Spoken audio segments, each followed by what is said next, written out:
There were originally 9 of us scheduled for the spelunking expedition, but Murphy's Law dictated that 2 of the group had to pull out due to various issues. It was a disappointment having fewer members to share in the experience, but then again, there were benefits, less logistics problems, more space, and so on. I personally wasn't that affected by it. While most of us were close friends, I hadn't known those 2 that well. Our rendezvous was the cave entrance, at the crack of dawn. I was the first one there, as usual. Those who knew me only remarked at my attention to punctuality. Slowly, the rest of the group arrived, parking their cars and unloading the equipment that we had organized between us. As the expedition leader, I had the emergency provisions on me. First aid kit, flare gun, GPS locator. It seemed quite odd to have a flare gun when we'd be taking an underground location, but I'd rather have it and not need it than, need it and not have it. We assembled at the cave entrance. There was Jason, Alex, Karen, Samantha, Vincent, Ashley, and of course, myself. Alex and I were experienced spelunkers, while the rest were varying skill levels, moderate for Karen, Vincent, and Samantha, poor for Jason, and a first-timer, Ashley. Normally it was against my instinct to take a first-timer into an unexplored cave, and in such a large group, but he had promised to obey every command I gave him, and had agreed to carry the most cumbersome equipment on the safe parts of the trek. The cave loomed in front of us. It was typically dark and rather foreboding. Not for the first time, I wondered why it was, according to every available record of local geological sites, unexplored. Perhaps it was the isolated location, or the fact that, until recently, there had been no way for vehicles to access it through the surrounding trees. Are you sure it's all right?" Ashley nervously asked, shifting from foot to foot.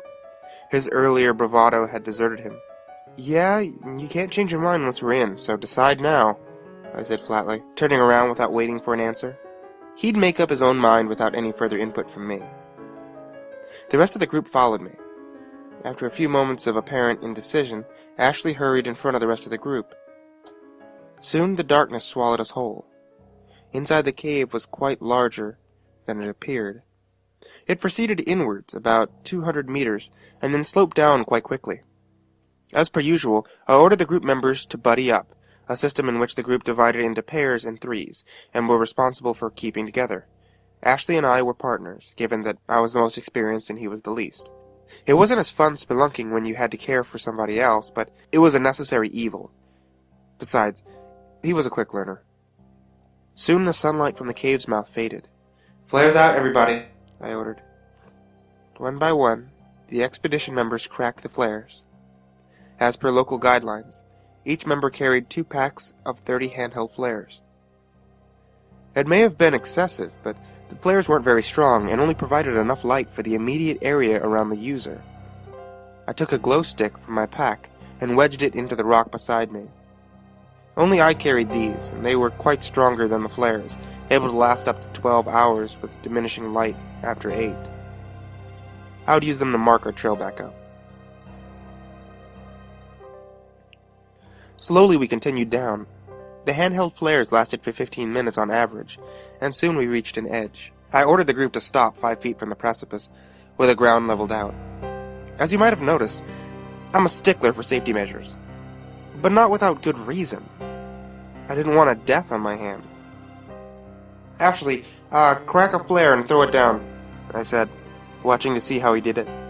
Ashley withdrew a flare from his pack, lit it, then without moving, he tossed it forward, down the hole. I nodded in approval.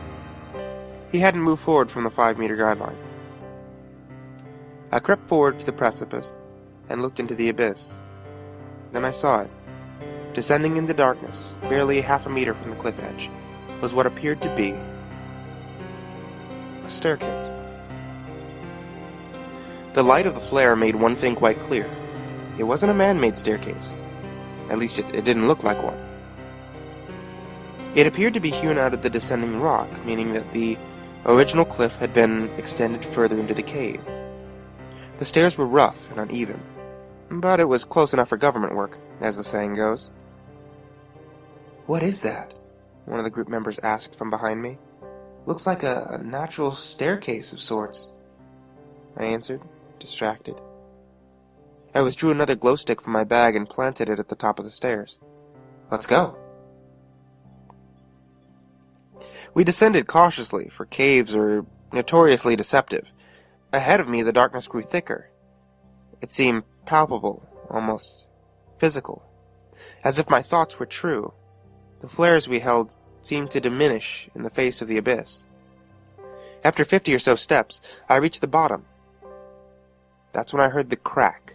It sounded like a gunshot, loud and sharp. I spun at the foot of the staircase. Behind me, Jason was tumbling roughly down the last few steps, straight towards me. I spun out of the way and he crashed to the floor, moaning in agony. The rest of the group hurried towards me, concerned, as I bent to inspect the injury. It was obvious. His ankle was twisted at an unnatural angle, clearly broken. Jason's face had rapidly lost color. "Karen, Vincent, grab him by the arms. Careful," I said quietly, unwilling to exacerbate the situation by panicking. They picked him up slowly, his ankle dangling grotesquely beneath him. Something glinted under the crimson light of the flares. I knew it was bone. I reached into my pack, taking out 2 small batons and a white bandage. "This is gonna hurt," I warned. The caution was wasted on Jason anyway. He was half unconscious. I grabbed his ankle and twisted. His ankle cracked again. That roused Jason from his stupor. He screamed piercingly, loudly enough to hurt my ears. Quickly trying not to prolong his agony, I wound the bandage around the batons, which braced either side of his leg. The screaming stopped, but not because the pain had faded. He was unconscious. "Take him up to the entrance of the cave and to the hospital. If he wakes, give him these painkillers," I told his helpers. Karen and Vincent nodded and began the arduous climb up to the surface, holding their unconscious ward. "Shouldn't we go with him? I mean, his ankle was—" Ashley began, but I cut him off. "No, we came this far. We're not going to stop now. I want to investigate this cave to the end. Remember, I told you that you couldn't change your mind," I said sharply, taking out my anger at letting the accident happen under my leadership on him. Ashley, known as Ash to his friends, but I never used that, fell silent. I felt a fleeting sense of guilt at my attitude. I brushed it off and spun around. Already Jason and the others were out of view. Around the group, the darkness surrounded us like a malevolent entity. The landing we were set on led further into the cave for quite a while, and we proceeded incident-free, thankfully. I marked our progress with the glow sticks at various intervals. Strangely, like the flares, they gave off less light the deeper we progressed. It began to unnerve me, and I could tell that the others noticed it too. Alex and Samantha, who were incidentally brother and sister, fell a few steps behind us. Ashley, to my right, was silent. Finally, as the flares grew ever dimmer, I saw something in the wall to my right. I called the diminishing group over and cracked the new flare to provide extra light. It appeared to be some sort of carving in the wall. I studied it carefully. The scene depicted a few humanoid forms on the ground, a few scratches of red seemed to indicate wounds. Various pillars around them rose to the roof of the cavern. But that wasn't nearly the worst part. In front of the people, the victims, I now corrected myself, was a large figure. It may have had detail in the past, but only the outline remained. The body was scratched out. It was a really disturbing scene. Then I looked beneath the scene and my eyes widened. It had a message.